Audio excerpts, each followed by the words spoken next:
Alright guys, so I'm going to do just a very quick pros and con review of the PlayStation Vita hardware. I already showed you guys what it looks like in terms of memory card fitting right over here.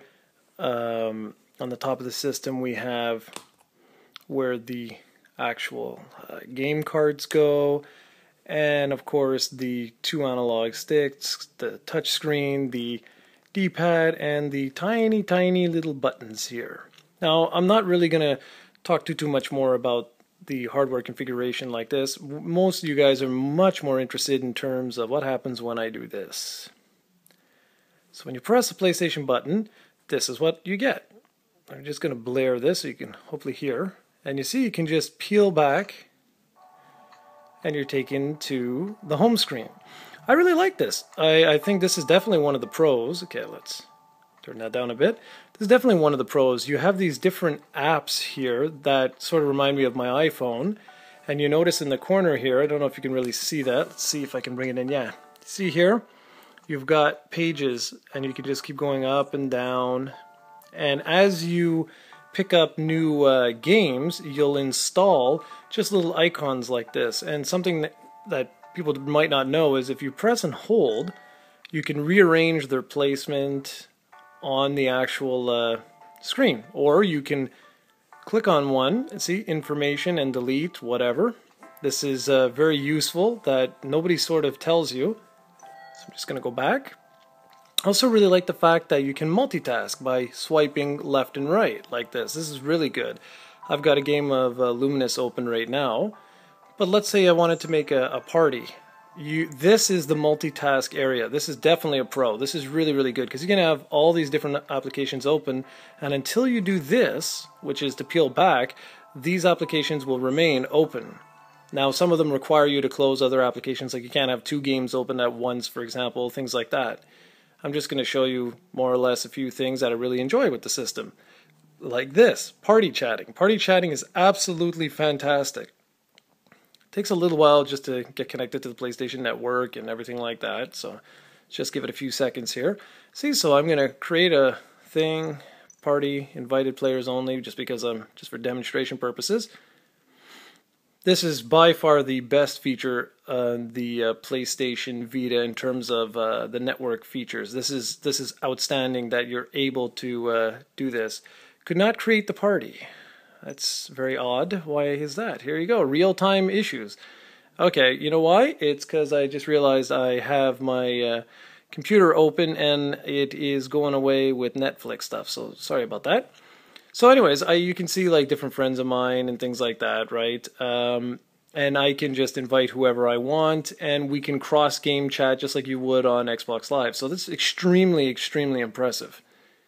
That's definitely one of the best features. So I'm going to close this.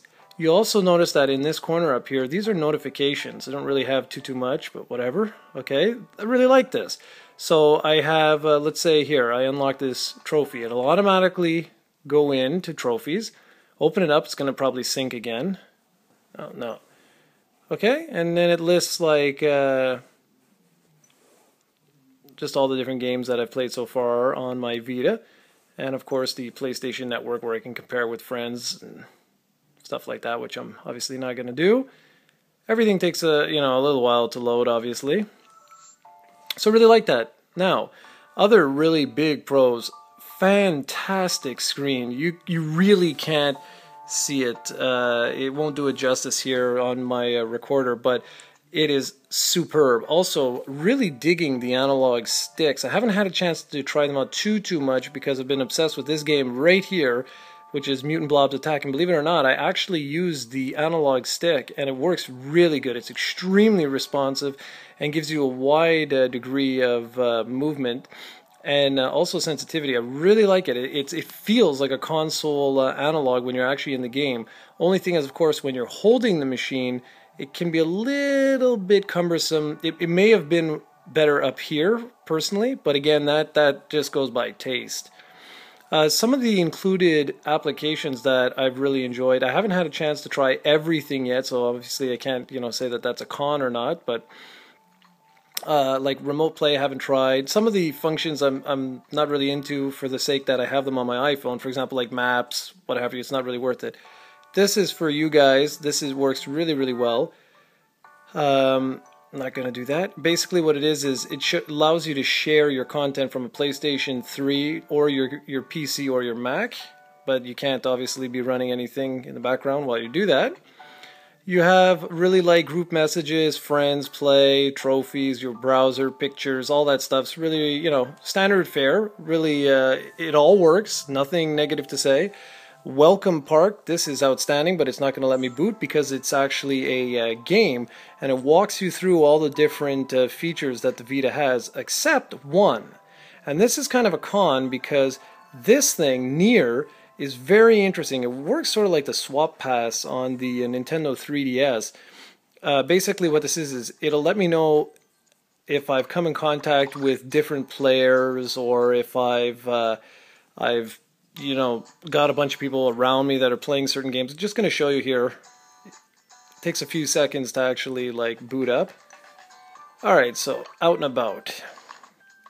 And this is what I was saying. This is where it's kind of, this is one of the only cons I can think of, is they don't really explain how all of this works. You sort of have to figure it out for yourself, and that's unfortunate because I think this would have been really, really interesting. You got to wait till, see, that's what you got to wait for. So apparently everyone around me is addicted to Dungeon Hunter Alliance. Keep in mind I don't have Uncharted yet, so... Alright, so this is the way it works. You got to give it a few seconds and you'll see all the different players loading in that are around me. And I can just go ahead and tap on any of these players and you'll see a list of all the different games that they've tried. Okay, and I can go ahead and I can see what they've rated, like Welcome Park. I can even go ahead and like do a friend request, all kinds of nifty stuff. So I really like this. I think that's really interesting, except I wish to be a little bit more explanation on it. Okay, already mentioned the screen, button layout I really like, except these are a little small. These buttons here, the whatever you want to call them, the face buttons, they're a little bit small, so occasionally what ends up happening is as I'm playing I'll accidentally hit like say 2 buttons at once. So that's kind of unfortunate, but whatever. The biggest con though with the PlayStation Vita right now, without a doubt, is the memory cards. These games take up a lot of space. This is just a simple arcade game, one of my favorites, mind you. And you see this is 131 megabytes. Now I haven't downloaded something like Uncharted, but those are like 3 or 4 gigs. And this first edition system came with a 4 gigabyte memory stick. Now you can imagine that very quickly that will be used up, and you're sort of forced by going and buying another memory stick, which is quite unfortunate. But we're talking about hardware review, and I gotta say, overall, I'm quite impressed. The future potential of this system is extremely, extremely impressive. Love the multitasking features. Like almost every single one of these apps, except for the ones that I won't be using, like maps. I'm not going to really use. Videos and music, not really going to use. The Photos app, not really going to use much. Just going to show you what it basically does. You see? The quality isn't great. That's my lovely drapes there. So yeah, the quality isn't too great. You can switch to a video camera mode and whatever you want, but I mean it works. But you know, smartphones these days are a lot more powerful. But let's be honest here. This is a video game machine, and as such, it's shockingly impressive. And that's pretty well all she wrote. Showed you guys everything that I really like about the system, and to be quite honest with you, there isn't too much I don't like about the system. If you're considering purchasing one right now, there is a wide assortment of games that are absolutely outstanding, and thus far I've been extremely impressed with the initial launch software. So long as this sells well, I'm sure the PlayStation Vita will have a very long and successful life ahead of it. So thank you very much for watching, and I'll be back soon with another video review.